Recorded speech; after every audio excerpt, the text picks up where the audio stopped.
Hi, and welcome to the Mentally Stronger podcast. Today, I want to talk about a habit that can really sap your mental strength, and that is the habit of taking things personally. So, I want you to imagine a scenario. Imagine that you're having a relaxing picnic with your partner. It's a warm spring day, and you've set up this really romantic picnic. You've gone to some real effort, put out beautiful food, some wine, and some cushions. And after you set up, you go for a swim, you come back to enjoy the picnic, and suddenly you see the whole picnic is spread out all over the grass. The wine is spilled, the picnic rug's dragged down the hill. There's food everywhere. It's a huge mess. And what do you see? You see some teenagers running away, laughing, still holding some of your picnic food and giggling at you. And you realize while you're in the water, they snuck up, ruined the picnic, threw everything everywhere as a practical joke. How do you feel in that moment? Okay, now imagine the exact same situation again. Okay, you go for a swim, you've set up this beautiful picnic, you come back and you see the same thing. Food is everywhere, wine is spilled all over the place, picnic mats strewn all over the place.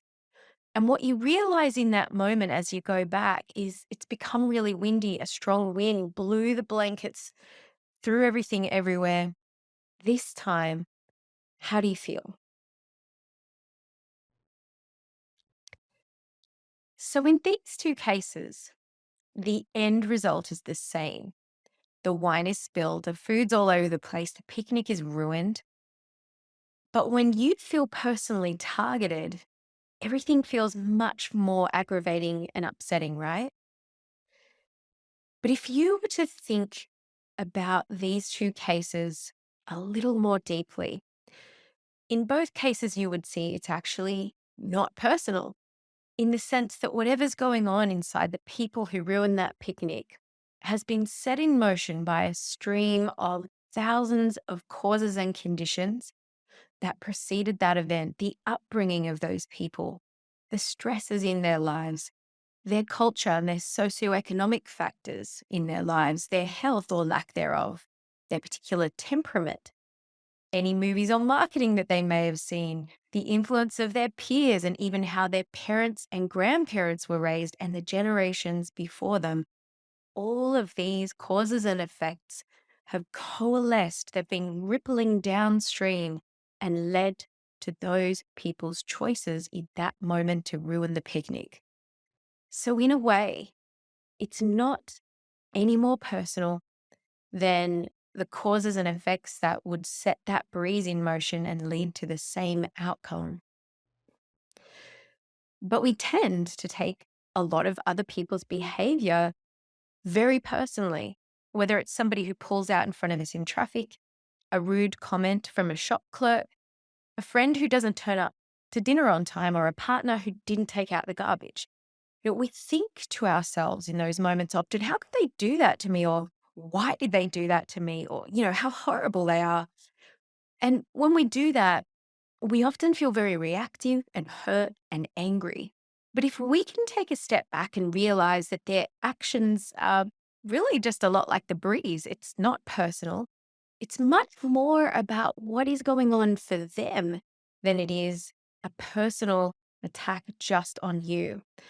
In fact, other people's actions have been set in motion, as we said, by a long and winding stream of causes and conditions, much of which is beyond even their own conscious control. So, in many ways, it truly isn't personal.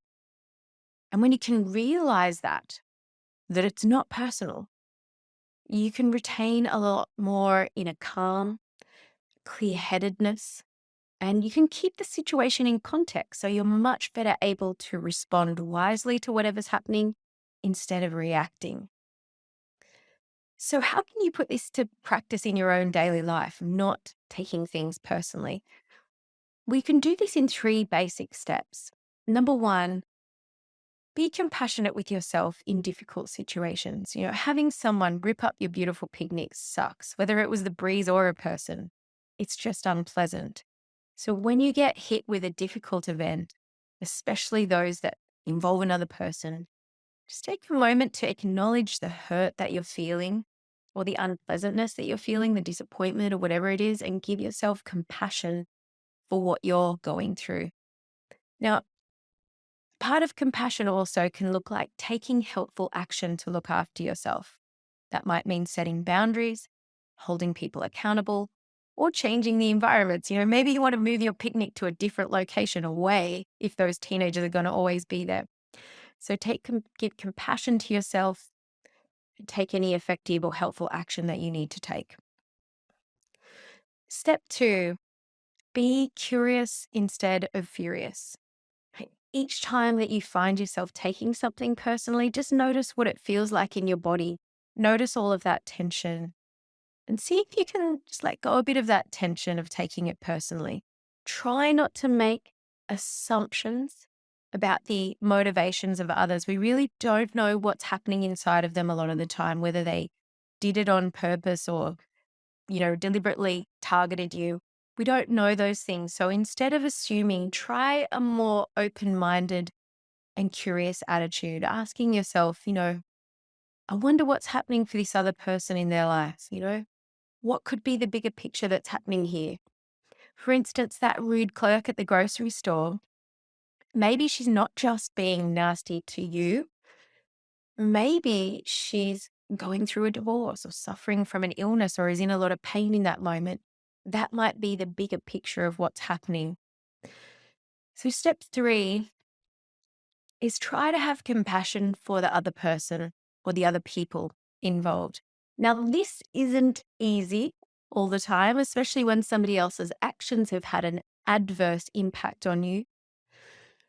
But your compassion for the other people doesn't mean that you're going to let the other person get away with it or that you're going to be walked all over. You can still hold someone accountable and have clear communication about that, even as you have compassion for them. You can still have healthy boundaries and speak up for your needs and have compassion for them. But if you can connect to a sense of compassion and understanding for what others might be going through, you're going to also feel within yourself a growing sense of strength, calm, and ease. So those are the 3 steps. Have compassion for yourself, be curious instead of furious, and have compassion and understanding for others as best you can. When you do this, you put the situation in context, you become less reactive, and you're more clear-headed so you can take appropriate action if needed. So this week, see if you can take things a little less personally so that you can live with more ease, compassion, and mental strength. I hope this is helpful for you. All the best with the practice. Take care and stay strong. If you found this video helpful, you can subscribe to this channel by hitting the subscribe button below. And if you know someone who you think might benefit from listening to this episode, share it with them. Sharing it could really help them feel better and improve the quality of their life. And if you'd like some more in-depth support on becoming mentally stronger, come and check out the coaching and training options that I offer on my website. Thanks for listening, take care, and stay strong.